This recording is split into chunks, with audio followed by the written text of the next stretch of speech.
Bonjour, je suis Stéphane Maréchal, votre formateur Tutopix pour aujourd'hui. Bienvenue dans ce deuxième module de formation consacré aux notions avancées du logiciel InDesign. Nous allons apprendre dans ce module à dessiner des formes vectorielles, à organiser les pages d'un document et à créer des gabarits, à travailler le texte sous ses différentes formes, à automatiser nos créations, ou bien encore à savoir gérer les tableaux. Ce cours fait directement suite au niveau 1 consacré à la prise en main du logiciel.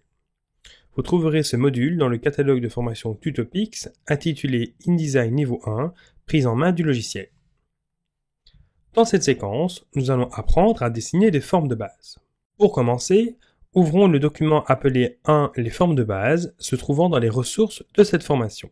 InDesign met à notre disposition un certain nombre d'outils nous permettant de dessiner des formes vectorielles directement dans InDesign sans passer par Illustrator. Pour cet exercice, nous allons redessiner les formes de base présentes dans ce document. Nous allons pour ça utiliser un groupe d'outils qui se trouve dans la boîte à outils sur la gauche de l'écran, qui se trouve ici, et qui, comme d'autres groupes d'outils, contient un petit triangle en bas à droite signalant que derrière l'outil affiché à l'écran pour l'instant, d'autres outils sont disponibles.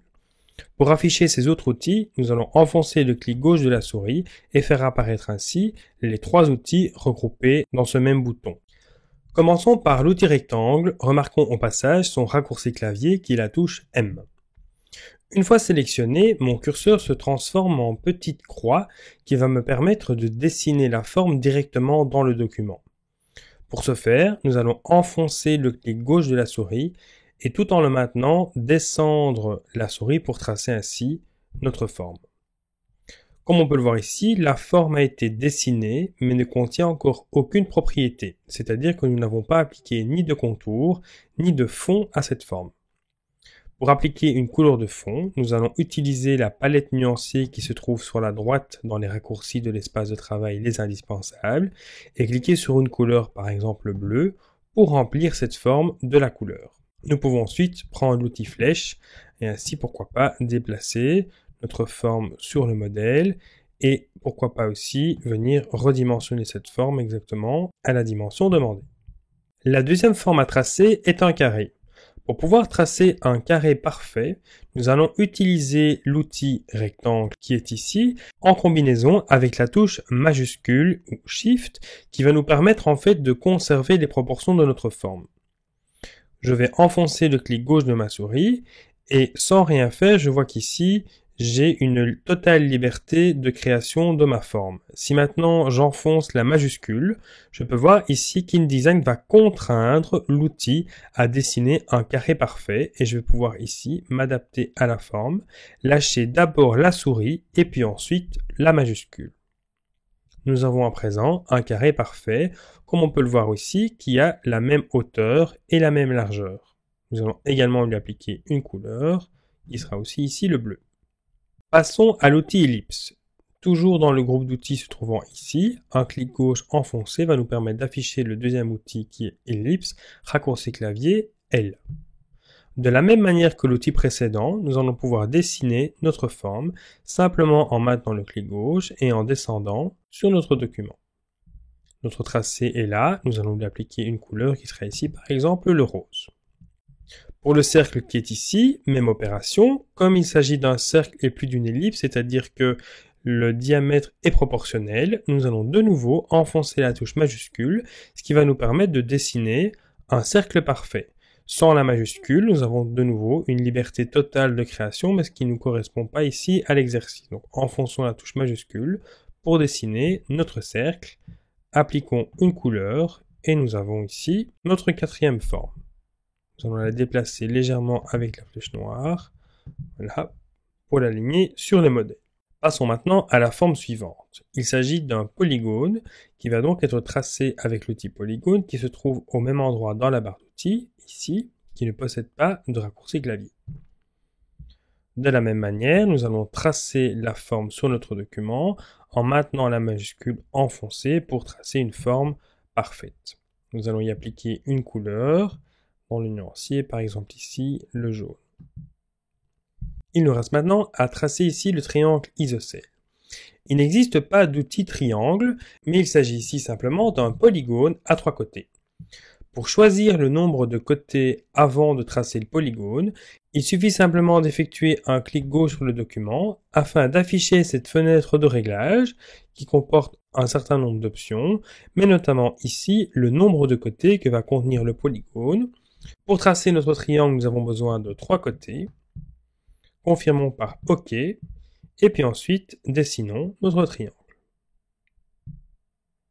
Nous allons appliquer de même une couleur. Et puis ensuite, avec la flèche noire, déplacer le triangle et pourquoi pas le remodifier légèrement pour qu'il colle parfaitement à notre exemple.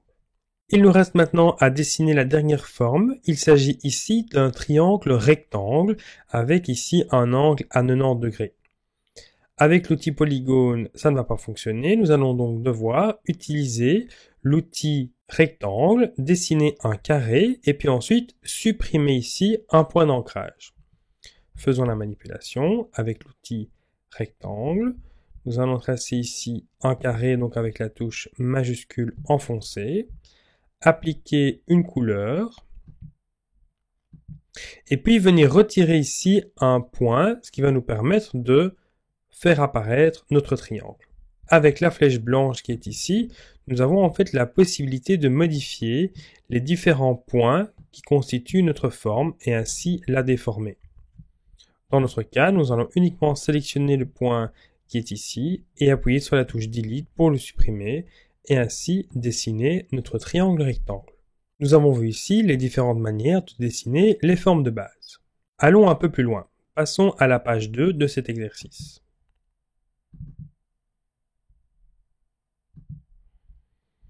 Dans cette deuxième partie, nous allons voir comment appliquer un contour autour des formes que nous avons tracées, mais également appliquer les options d'arrondi.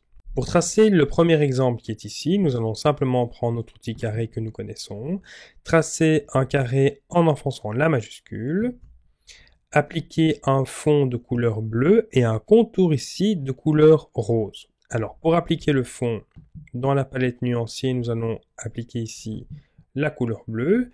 Et puis ici au-dessus, nous allons cliquer sur le petit carré représentant le contour pour venir appliquer une couleur de contour. Cliquons ailleurs sur le document pour vérifier si notre modification a bien été prise en compte. Utilisons par exemple la loupe pour venir vérifier. Nous avons bien un fond bleu et un contour rose. Nous allons légèrement travailler ce contour et lui appliquer une graisse beaucoup plus importante. Dans la palette contour qui se trouve ici, nous avons la possibilité de modifier l'épaisseur de notre contour. Pour ce faire, sélectionnons d'abord l'objet en question et puis modifions ici l'épaisseur de notre contour. Nous avons le résultat directement dans le document. Voyons ce que nous devons appliquer juste en dessous. Nous avons besoin ici de dessiner un arrondi dans le coin supérieur droit et un arrondi dans le coin inférieur gauche. Le coin supérieur gauche et inférieur droit resteront quant à eux carrés.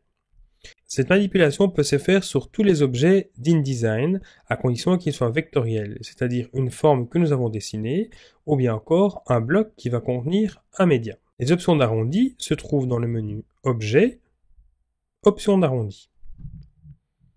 Dans cette fenêtre, nous avons la possibilité de régler les 4 coins de notre forme qui peuvent être réglés simultanément grâce au petit maillon ici qui pourrait être coché. Dans notre exemple, nous avons besoin d'un coin carré supérieur gauche, un coin arrondi inférieur gauche. Pour appliquer cet arrondi, sélectionnez dans la liste déroulante ici l'option arrondi et puis indiquez ici une valeur qui sera pour notre exemple 10 mm.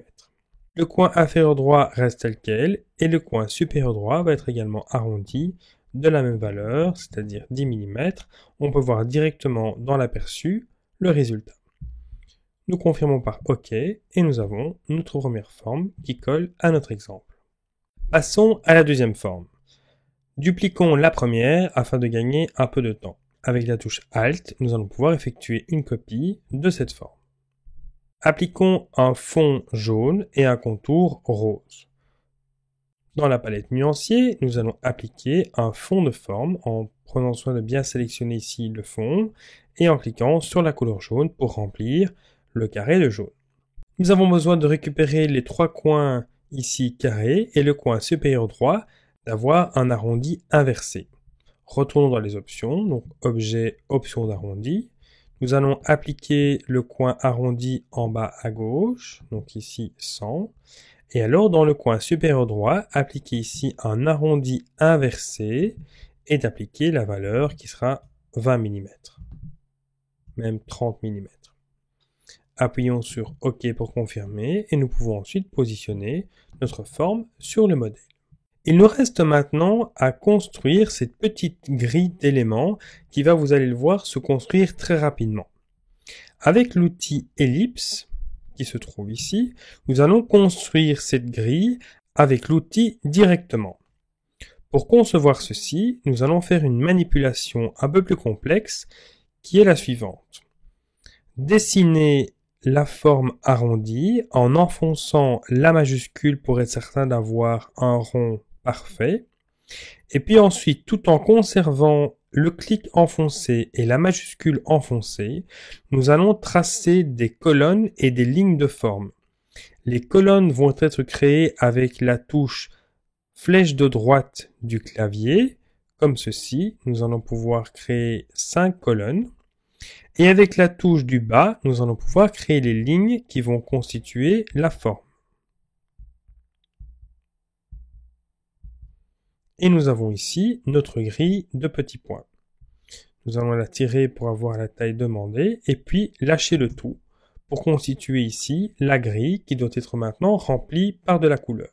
Nous allons d'abord appliquer la couleur rose, voilà, et avec la flèche noire, sélectionner la première ligne ainsi que l'avant-dernière, donc en enfonçant la touche majuscule pour sélectionner les deux lignes simultanément, et appliquer à ces deux lignes-là la couleur bleue, et avoir ainsi notre grille de cercle.